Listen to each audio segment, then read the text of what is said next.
참 좋으신 주님 감사합니다. 주의 은혜로 우리가 이 더운 날 주 앞에 나와서 예배하게 하시고 주님의 충만하신 은혜를 누리게 하신 그 하나님의 은혜에 진심으로 감사합니다.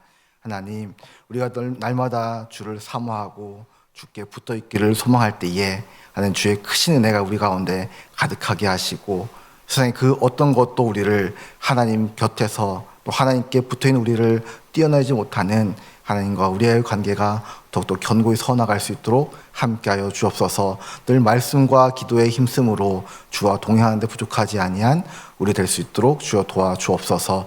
예수님의 이름으로 기도합니다. 아멘. 우리 함께 말씀 보겠습니다. 에스겔서 36장 26절과 27절 말씀입니다. 구약성경 에스겔서 36장 26절과 27절 우리 같이 천천히 한 목소리로 합독합니다. 시작.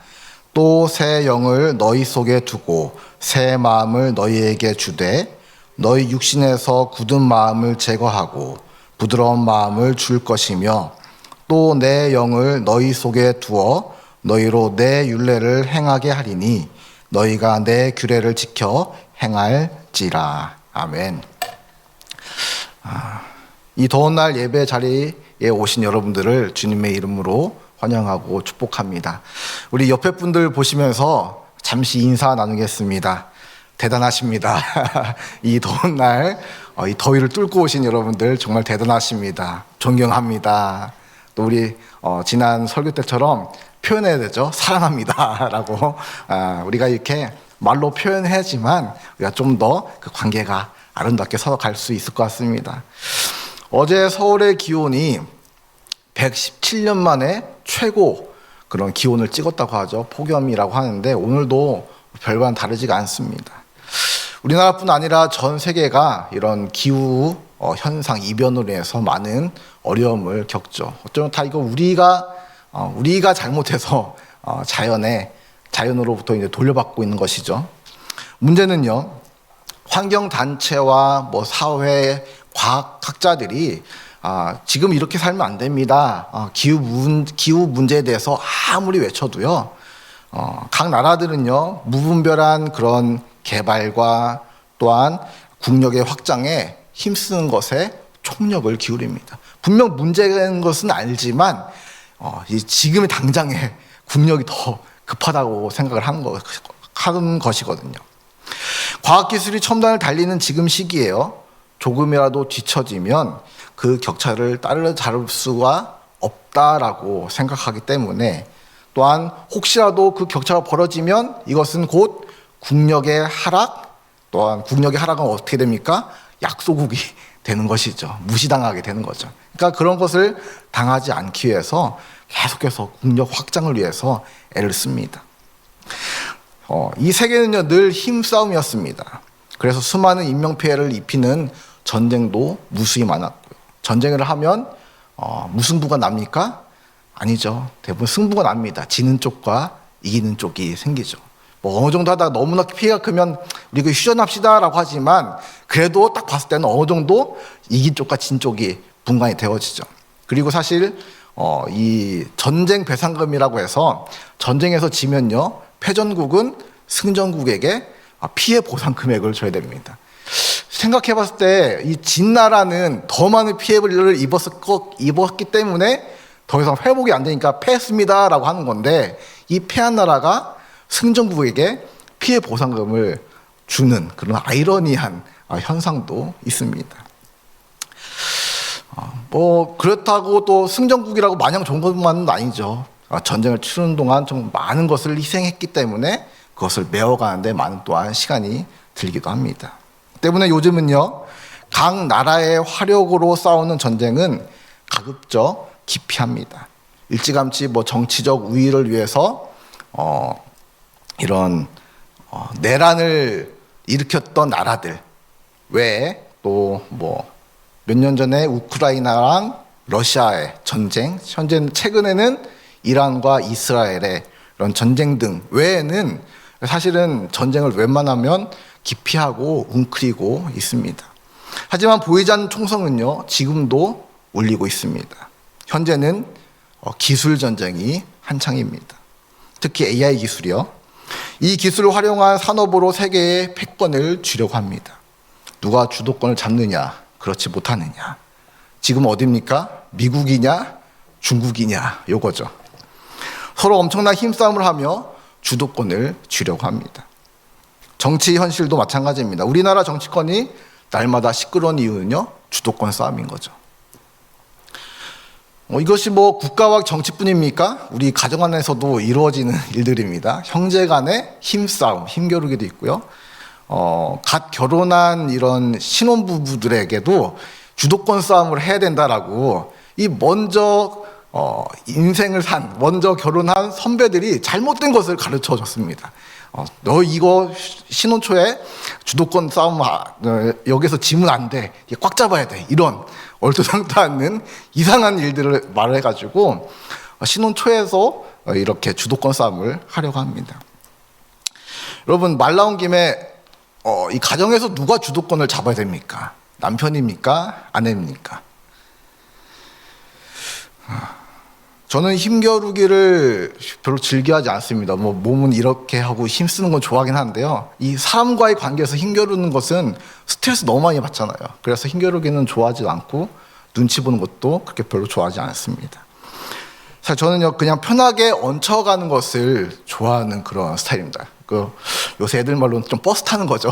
좀 이렇게 누가 가면 그냥 등 위에 얹어가는 이런 것을 좀 좋아하는 스타일인데, 그래서요, 제가 사실 결혼 그 이상형으로 봤을 때는요, 저보다 사회 경험이 많고 저를 리드해 줄 수 있는 누나, 연상의 여인을 저는 이상형으로 늘 꿈꿨고요. 그래서 참 감사하게도요, 하나님이 살아계심을 알 수 있을 정도로 딱 2살 차이에 누나와 결혼을 하게 됐죠.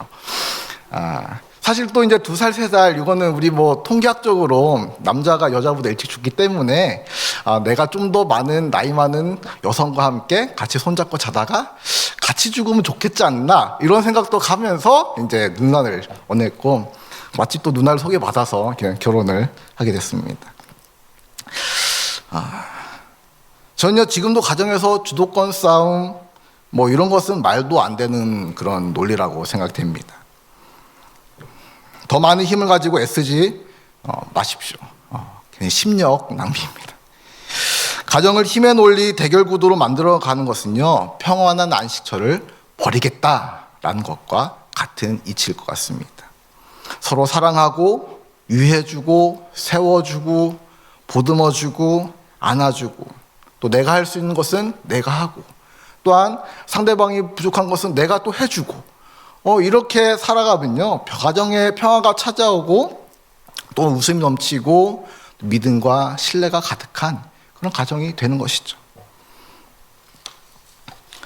2017년 출간된 카피라이터 김하나 작가의 힘 빼기 기술이라는 책이 있습니다.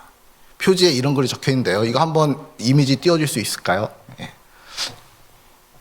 이게 좀 제가 이렇게 체크를 했는데 아마 잘 보이진 않을 것 같습니다. 동그라미 친 것에 그 안에 어떤 내용이 있냐면요, 주삿바늘 앞에 초연한 엉덩이처럼 힘을 빼면 삶은 더 경쾌하고 유연해진다라는 그런 글귀입니다. 여러분 중에 혹시 주사를 안 맞아본 분 계실까요? 아마 태어나면서부터 주사를 맞고 우리는 시작을 합니다. 예방접종 등 해서 옛날 우리 얘기하는 불주사까지 다 모든 것들, 우리가 주사를 맞으면서 또 코로나 백신도 맞죠. 우리는 주사와 뗄 수 없는 그런 관계였는데요. 이 주사를 맞을 때 의사나 간호사가 꼭 하는 말이 있습니다. 뭡니까? 힘 빼세요. 힘 주지 마세요. 힘 빼세요. 랍니다. 그러면서 엉덩이 톡톡톡 치며 넣기도 하고, 엉덩이 넣는 주사도 있고, 팔에 넣는 주사도 있지만, 엉덩이 좀 깔 때가 좀 늘 염려가 되죠. 이게 어느 정도까지 내려야 되나, 늘. 그만큼, 그게 좀 있긴 한데, 아무튼 이 주사를 놓을 때는요, 늘 힘을 빼라고 합니다. 왜 힘을 빼라고 할까요?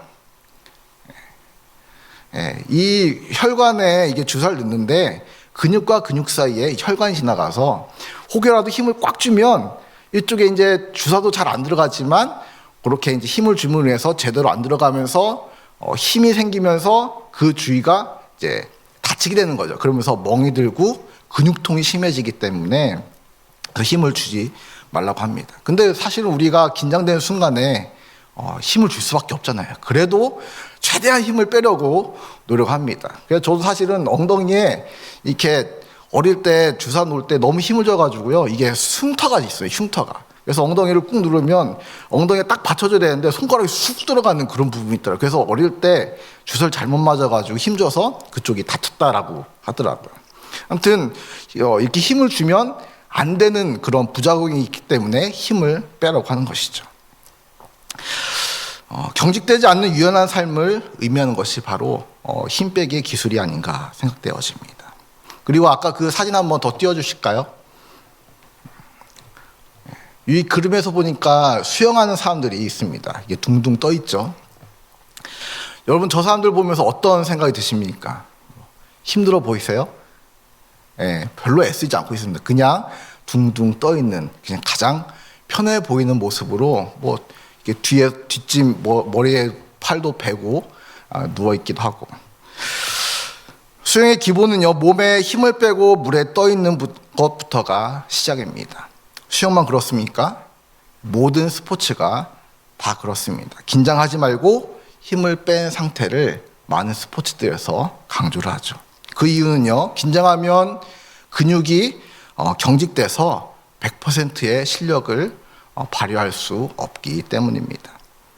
흔히 우리가 들 수 있는 예들은 정말 많죠. 태권도의 발차기 같은 거, 아니면 축구할 때 슛, 탁구 칠 때 스매싱, 테니스의 스트로크, 야구의 투구, 등등 다 모든 것에서요, 힘을 빼라고 합니다. 힘을 빼야지 최대한의 속도가 나오고 최대한의 힘이 나오기 때문이죠. 권투할 때도요, 힘줘서 이게 팔을 내뻗으면요, 스피드가 안 나와서 아무런 타격감이 없습니다. 힘을 빼고 팍 쳐야지 모든 것이 힘이 주어지는 것이거든요. 그래서 모든 스포츠는요, 힘을 뺀 상태에서 임할 때에 최고의 실력이 나옵니다. 힘을 강하게 준다고 힘이 세다고 모두가 다 이기는 것이 아닌 부드럽고 자연스러운 것이 더 힘이 있음을 스포츠 경기를 통해서도 우리는 알 수 있습니다.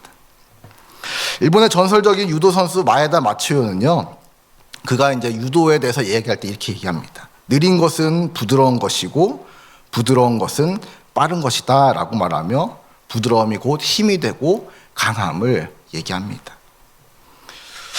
우리가 보기에는요, 강해 보이는 것, 단단해 보이는 것을 우리는 소망하고요, 그 힘으로 나를 나타내고자 합니다. 하지만요, 세상의 이치나 또 성경에서는요, 굳고 강한 것이 아닌 부드러운 마음이 승리함을 교훈하고 또 선포하죠. 오늘 우리는 에스겔서 36장 26절에서 27절까지 말씀을 통해서 굳은 마음에서 부드러운 마음으로 라는 주제로 은혜를 나누려고 합니다. 이 말씀은요, 이스라엘 백성이 죄로 인해서 황폐해진 후에 하나님께서 저들을 회복시키시겠다라고 약속하신 새 언약의 말씀입니다. 하나님은요, 단순히 이들에게 땅의 회복만을 말씀하시는 것이 아닙니다. 인간의 가장 깊은 곳, 가장 깊은 중심, 즉 마음을 회복, 마음을 변화시키겠다라고 오늘 말씀에서 선포하고 있습니다. 오늘 말씀 제가 한번 다시 봅니다. 또 새 영을 너희 속에 두고 새 마음을 너희에게 주되 너희 육신에서 굳은 마음을 제거하고 부드러운 마음을 줄 것이며 또 내 영을 너희 속에 두어 너희로 내 율례를 행하게 하리니 너희가 내 규례를 지켜 행할지라. 그런데 이 말씀이요, 에스겔에서 새로운 말씀이 아닙니다. 그 앞전에서 벌써 이 말씀이 한 번 더 있었어요. 에스겔서 11장 19절에서 20절 말씀 보면요, 내가 그들에게 한 마음을 주고 그 속에 새 영을 주며 그 몸에서 돌 같은 마음을 제거하고 살처럼 부드러운 마음을 주어 내 율례를 따르며 내 규례를 지켜 행하게 하리니 그들은 내 백성이 되고 나는 그들의 하나님이 되리라 라고 말씀하셨습니다. 이미 이 단어의 반복을 넘어서 문장의 반복이죠. 거의 비슷하잖아요. 이 말씀을 주시는 이유는요, 하나님께서 내가 진짜 그대로 행할 거야, 말씀대로 행할 거야 라는 그 언약의 성격이 강하다라는 것을 우리는 알 수가 있습니다. 오늘 말씀을 근거로요, 우리는 우리의 마음에 어떤 문제가 있으며 또 하나님은 우리 마음에서 어떻게 일하시며 또 우리의 마음이 어떻게 변화되고 그 변화가 우리 삶에 어떤 영향을 미치는지, 그리고 우리는 또 어떻게 살아가야지에 대해서 우리 한번 말씀 나누려 합니다. 먼저는요, 성경은 우리의 굳은 마음이 문제다라고 얘기합니다. 방금 읽었던 26절 말씀 같은 경우도 그 안에 보면 너희의 육신에서 굳은 마음을 제거하고 라고 나오죠. 여기서 굳은이라는 단어는요, 에벤이라는 그런 히브리어인데요, 이것은 그냥 우리가 알고 있는 돌, 스톤, 이 의미를 갖고 있습니다. 즉 굳은 마음은 돌같이 완악하고 고집스럽고 하나님에 대해서 또한 하나님의 말씀에 대해서 닫혀있는 마음을 의미합니다. 이 마음은요, 죄와 불순종을 해서 생겨나며 하나님의 뜻과는 전혀 상관없이 내가 주인이 되고 또 내 뜻대로 살아가려는 마음, 그 마음을 돌같은 마음, 굳은 마음이라고 합니다. 이스라엘 백성의 역사가요, 바로 이 굳은 마음의 연속이었습니다. 사실 그들은 아브라함에게 주신 그 약속의 말씀, 그 이후로 쭉 살아가면서 하나님의 역사를 늘 경험했던 민족입니다. 특히나 출애굽을 하면서부터는 매일의 삶이 기적의 삶이었죠. 매일의 삶을 기적의 삶으로, 하나님과 함께한 삶으로 늘 보고 듣고 경험했던 저들인데요, 그렇게 수없이 하나님의 기적과 은혜를 경험했음에도 불구하고요, 그들은 끊임없이 하나님에 대해서 불순종하고요, 우상을 숭배하고 하나님의 뜻을 따르지 않았습니다. 그들의 마음은요, 돌처럼 굳어져서 하나님의 음성을 듣지 못했고 또 그 결과 영적으로는 황폐해지고 또한 육체적으로는요, 저들이 정말 경멸하는 이방인들에게 패해서 그 나라들의 포로로 잡혀갔던 것을 보게 되어집니다. 그러면 우리의 삶은 어떻습니까? 우리에게도 이런 굳은 마음, 돌 같은 마음이 있지 않습니까? 하나님의 말씀 들을 때도 전혀 감동이 없고 또 기도할 때도 이 기도를 하나님께서 응답하실까? 라는 그런 확신과 신뢰도 없고, 또한 이웃과 성도가 아파할 때 그 아픔이 별로 느껴지지 않는 그냥 좀 무감각해진 모습, 그 모습이 바로 굳은 마음이 아닐까 생각이 되어집니다. 안타깝게도요, 우리의 마음이 바위처럼 굳어 있을 때가 참 많습니다. 성경에서 말하는 이 마음은요, 인격의 중심입니다. 마음은 사람의 모든 것이 흘러나오는 샘으로 표현하는데요, 마음이 깨끗한 사람은 모든 것이 깨끗하고 마음이 더러운 사람은 모든 것이 더러운 그런 진리를 얘기합니다. 그래서 주님은 마태복음 5장 8절에서 마음이 청결한 자는 복이 있나니 그들이 하나님을 볼 것임이요 라고 주님은 말씀하시죠.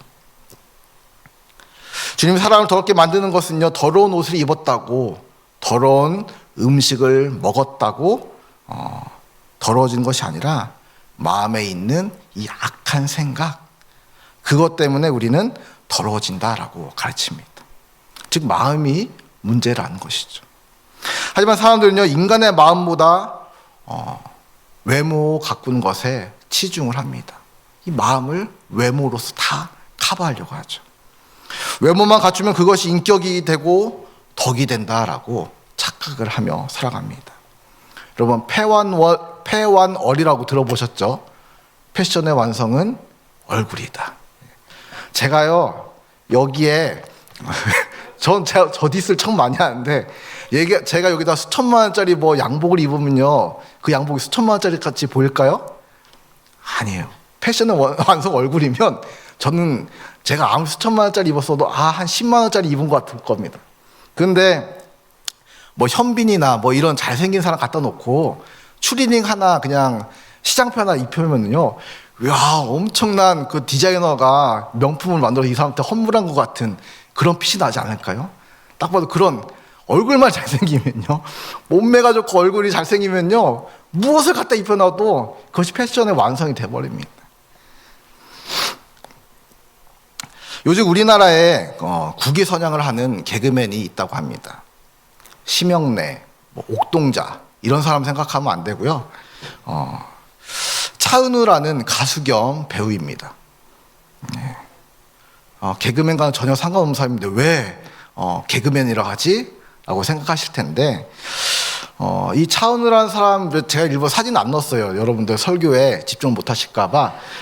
그냥 너무 잘생기고요. 그냥 모성애를 불러일으킬 만큼 그렇게 예쁘장하면서도 또 남성미도 있고 너무너무 잘생겼습니다. 그러니까 모든 여성들, 남성들도 그렇지만 모든 여성들이요, 이 차은우만 보면 그냥 미소가 져진대요. 그냥 웃음이 난대요. 그러니까 최고의 개그맨이라고 하는 겁니다. 그냥 아무 말도 하지 않고 그냥 걸어다니는데 사람들이 보고 웃어요. 그냥 미소가 띄어져요. 입을 가리고 웃습니다. 그러니까 최고의 개그맨이다라고 그렇게 얘기를 하고 있습니다. 요즘은 잘생기고 이쁘면 그것이 권력이 되는 세상입니다. 마음의 상태와는 전혀 상관없이 보여지는 그런 모습으로 사람을 판단하고 그것이 인격이 되어지고 덕이 되어지고 힘이 되어지는 그런 세상입니다.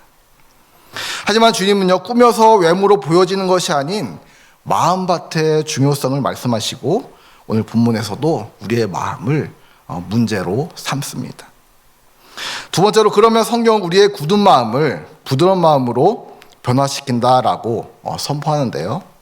26절에 또 새 영을 너희 속에 두고 새 마음을 너희에게 주되 부드러운 마음을 줄 것이며, 아까는 이제 굳은 마음을 제거하라라고 했는데요. 그 제거하고 부드러운 마음을 주시겠다라고 합니다. 여기서 새 영이라는 것은요, 바로 성령을 의미합니다. 하나님께서 우리의 굳은 마음을 우리 인간 스스로는 어떻게 할 수 없기 때문에, 우리의 굳은 마음을 내 능력, 내 힘, 내 의지, 내 노력으로는요 어떻게 부드럽게 할 수가 없기 때문에 하나님은 도움의 손길을 보내주시는 거죠. 그것이 바로 성령, 여기서는 말씀에서는 새 영이라고 얘기합니다. 오직 성령님만이 돌처럼 굳은 우리의 마음을 부수고 살처럼 부드럽게 만들 수 있기 때문에 하나님은 성령을 우리 안에 내주하게 하셔서 굳은 마음을 제거하고 부드러운 마음으로 변화시켜 주시겠다라고 하나님은 선포하시는 겁니다. 여러분, 봄에 밭에다가 씨앗을 뿌리기 위해서는요 선행되어야 되는 그런 과제가 있습니다. 무엇일까요?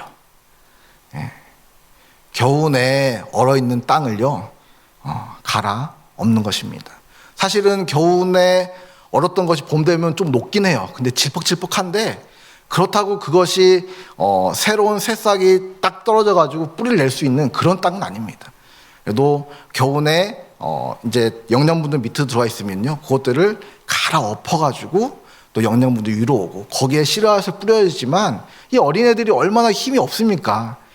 빨리 그 지근거리에서 빨리빨리 영양 빨아서 커야 되니까. 그래서 갈아 엎어줘야 됩니다. 부슬부슬한 땅으로 만들어줘야지만 가능한 것이죠.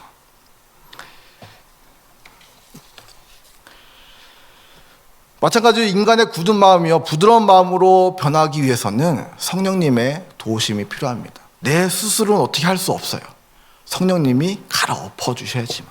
우리 농부가 땅을 갈아 엎어서 새싹들이 좀 뿌리를 내리고 또한 줄기를 뻗고 가지를 뻗고 열매를 맺을 수 있도록 하는 것처럼 하나님은 성령님을 통해서 우리의 마음을 갈아 엎어서 그 안에서 하나님의 말씀이 싹트게끔 도와주시겠다라는 겁니다.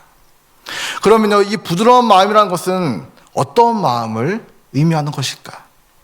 부드러운 마음은요, 하나님 말씀에 민감하게 반응하고 또한 죄에 대해서 애통하며 이웃을 향한 사랑과 긍휼을 느끼는 마음을 바로 이 부드러운 마음으로 우리는 얘기할 수 있을 것 같습니다. 이 성령님은요, 우리의 이 굳은 마음인 고집과 완악함을 갈아엎으셔서 순종하는 마음, 겸손한 마음, 또 사랑하는 마음으로 변화시켜 주십니다. 우리는 이 26절의 약속의 말씀을 통해서 하나님께서는요 우리를 포기하지 않으시고 우리의 가장 근본적인 문제인 이 마음의 문제를 해결해 주시기를 원한다는 것을 우리는 오늘 본문 통해서 알 수가 있는 것이죠. 이 부드러운 마음은요 예수 그리스도의 십자가 은혜로 말미암아 우리가 받은 받은, 우리가 얻은 그런 선물이고요. 또한 성령님의 지속적인 역사하심, 일하심, 내주하심으로 우리의 삶 속에서 우리의 부드러운 마음은 계속해서 자라나게 되게 됩니다. 마지막으로요, 마음의 변화가 가져오는 삶의 변화가 있습니다. 이 부드러운 마음은 우리의 삶에 어떤 영향을 미칠까? 27절 말씀에 그 결과가 분명히 나옵니다. 27절 말씀, 또 내 영을 너희 속에 두어 너희로 내 율례를 행하게 하리니 너희가 내 규례를 지켜 행할지라. 아멘. 이 말씀은요, 율법 준수를 강조하는 말씀이 아닙니다. 우리의 굳은 마음은요, 율법을 오히려 짐처럼 여기고 또한 느끼고 거부하지만 부드러운 마음은 하나님의 말씀을 기쁨으로 받아들이고 자원하는 마음으로 순종하게 만드는 것이죠. 성령께서 우리 안에 계셔서 하나님의 뜻을 깨닫게 하시고 그 뜻대로 살아갈 수 있는 능력과 소망을 우리에게 부어 넣어 주십니다. 결국 마음의 변화가 삶의 전인격적인 변화로 이어지는 것이죠. 이 크리스마스 때가 되면 TV에서 꼭 하는 영화가 있습니다. 바로 그 나홀로 집에라는 맥컬리 컬킨, 어릴 때 예쁘장하게 생긴 귀여운 꼬맹이가 나왔던 그 영화인데요. 그 1편에 보면 이 아이가 사실 너무 독특해요. 사실은 가족 구성 누구와도 섞일 수 없는, 그 엄마만 아들이니까, 막내 아들이니까 이해해주지, 아무도 이 케빈이라는 이제 주인공 이름을 쓰는데 이 케빈을 아무도 이해해주지 않습니다. 이 케빈은 또 그 가족을 이해하고 싶지도 않아요. 그래서 이 케빈의 소원은 뭐냐면요, 가족과 떨어지는 겁니다. 가족과 떨어지는 거. 가족이 사라졌으면 좋겠다라고 소원을 늘 빌었습니다. 그런데요, 정말 어느 날 자고 일어났더니 가족이 다 사라졌어요. 사라진 이유는 사실 이 가족들이 벌써부터 이제 해외 여행 갈 거를 다 계획하고 다 짜놓고 있었는데 이 아이가 자기 방에서 자고 있는 것을 모든 가족이 놓친 거예요. 막 짐만 챙겨 애를 챙겨가야 되는데 애를 놓고 가족만 쑥 간 거죠. 가서 이제 공항에 도착해서 케빈이 없구나. 그때부터 이제 가족은 다시 케빈이 있는 다시의 나라로 돌아오려고 이제 애쓰는 거고, 이 케빈은 혼자 살아남기 시작을 하는 거죠. 이 아이가 맨 처음에 가족이 사라지니까 너무너무 좋아요. 야, 내 소원이 이루어졌구나. 드디어 이루어졌구나. 너무너무 좋습니다. 근데 그게 하루 이틀이죠. 그 어린 애가 이제 유치원 정도밖에 안 된 나이에 그 애가 혼자 있는 것이 얼마나 공포겠습니까? 그리고 또 그 마을에 이제 도둑이 들면서 케빈이 살고 있던 그 집에도 도둑이 들어오려고 막 애를 쓰죠. 그러면서 이제 문득 케빈이 가족이 보고 싶어진 겁니다. 그래서 이제 한날 이제 교회를 찾아가서 기도를 하는 거죠. 기도를 하다가 그 마을에서 가장 안 좋은 소문이 있는 할아버지를 만나게 됩니다. 이 할아버지 이름이 말리인데, 이 말리 할아버지에 대해서는요, 애들이 저 사람은 살인자였던 사람이라고 하면서 애들이 이상한 소문을 퍼뜨려 놨거든요. 그래서 진짜 그 영화에서도 보면요, 이 할아버지는요, 너무 근엄하면서도 너무 무섭게 생기고 너무 차갑게 생겼어요. 그러니까 애들이 그런 말을 할 수도 있겠구나 싶을 정도의 그런 사람이었습니다. 근데 그 할아버지가 예배를 드리고 있는 거예요. 그래서 이 케빈도 같이 예배를 드리고 있는데 이 말리 할아버지가 케빈에게 말 겁니다. 그러면서 이제 같이 잘 지내자고 인사하면서 같이 잘 지내자고 했지만 케빈도 소문을 들었기 때문에 이 할아버지가 무섭죠. 그래도 이제 그렇게 왔다 갔다 하면서 할아버지를 보게 되어지고 어느 날 이제 할아버지가 같이 또 교회에서 이 아이에게 얘기합니다. 할아버지는 아들과 크게 싸움한 후에 왕래가 없다는 얘기를 이 케빈에게 얘기하죠. 이에 케빈은 할아버지에게 아들에게 전화를 하세요 라고 얘기합니다. 그래서 이 할아버지는요, 이 아들과 싸워서 이제 그 관계가 소원해진 시기가 오래되니까 괜히 전화를 하면 거절을 당할까봐 두려운 마음에 전화를 못하고 있던 겁니다. 그랬더니 이 케빈이 이렇게 얘기합니다. 거절당해도 전화를 하면 적어도 두려움은 없어질 거예요 라고 하면서 이 할아버지를 격려하는 거죠. 그랬더니 할아버지가 정말로 마음에 크게 잡고 아들과 통화를 해가지고 관계가 풀어지게 되어집니다. 또 이제 케빈의 부모님들도 가족들도 케빈을 만나서 다 집으로 와서 막 서로 부둥켜 안고 있을 때 그 할아버지 가족들도 수십 년 만에 만나서 저쪽에 부둥켜 안으면서 서로 창문에서 서로 보면서 서로 빠이빠이 인사하는 그런 장면이 영화에 나옵니다. 굳은 마음이 부드러운 마음으로 변했을 때 관계의 회복이 이루어지는 것을 이렇게 보여주는 그런 영화죠. 뭐 앞에는 성탄절에 나오는 영화다 보니까 또 가족의 사랑에 대해서 얘기하는데 정말 딱 맞는 마음이 아닌가. 관계가 회복되어지니까요. 모든 것이 회복되어지고 나를 내려놓으니까 굳은 마음을 내려놓으니까 부드러운 마음이 되어지니까 모든 것이 회복되어진 것을 보여줍니다. 사랑하는 성도 여러분, 지금 우리의 마음은요 어떤 모습입니까? 여전히 고집과 또 아집 또한 내 힘 이것을 의지하는 그런 굳어져 있는 마음입니까? 아니면 하나님의 말씀에 민감하게 반응하는 그런 부드러운 마음인가? 우리가 한번 돌아봤으면 좋겠습니다. 그리고 하나님께서는요 오늘 우리에게 우리의 굳은 마음을 제거하고 새 영과 함께 부드러운 마음을 주시겠다라고 약속하십니다. 내 힘으로 내 스스로 내 마음을 기경할 수 없습니다. 그것이 안 되는 것을 하나님이 알기 때문에 우리에게 성령님을 주신 거죠. 이 일은 하나님이 하셔야지만 가능합니다. 다만 우리가 해야 할 일은요 이 약속을 믿고 우리의 굳은 마음을 겸손히 주님 앞에 내어놓고 주님 갈아엎어 주세요 라고 하는 믿음의 선언 또한 그런 고백 이것이 우리에게 필요한 것이죠. 딴 거 우리가 노력할 필요가 없습니다. 노력해서 되는 것이 아니기 때문에 하나님께 우리의 굳은 마음을 내어 맡기고 하나님 갈아엎어 주세요.